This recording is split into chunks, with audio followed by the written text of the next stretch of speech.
தளபதி விஜய் வந்து ரொம்ப கட்சிகளை எதிர்பார்த்தாரு. அவர் வந்து கட்சிகள்லாம் கைவிட்டுட்டு அப்படி ஆனா ஆனா எல்லா ரசிகர்லாம் இருக்கும்போது நாங்க கைவிட மாட்டோம்னு சொல்றாங்க. நாங்க இருக்கிறோம் அப்படின்னு. எப்படி பாக்குறீங்க? ஆமா. அதுதான் உண்மை. திரையிலயும் சரி, அரசியல்லயும் சரி, நாங்க எப்பவுமே அண்ணா என்ன பண்றாரோ அவருக்கு எங்கள அவரு நம்பி கூட தான் அவர் இருந்தாரு. வந்தாரு தளபதி. அதனால நாங்க கட்சிய கூட தான் நம்பிலாம் வரல. இருப்போம். ஜனங்கள நம்பி, மக்கள நம்பி மக்கள் மட்டும் தான் வந்தாரு. கூட்டணிக்காக மட்டும் தான். வேற எதுவும் இல்ல.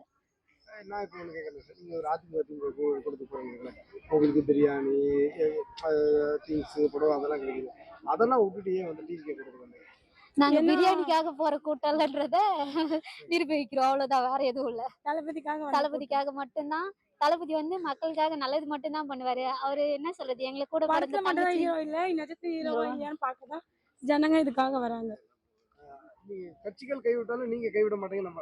கண்டிப்பா விட கண்டிப்பா. மாட்டோம். தளபதி மட்டும் விட மாட்டோம். எப்படி இனிமே எங்க கட்சிகள் ஓட்டு எப்பவும் கைவிட்டாலும் மாறாது. டிவிக்கே மட்டும் நாங்க தான். தனித்துவமா விசில் நின்னு சின்னம் மட்டும் கண்டிப்பா தான் எப்பவுமே. 2026ல நாங்க தளபதி வந்து வெற்றி பெற்று காட்டுவார். தனித்தே தனித்தே போட்டிட்டே.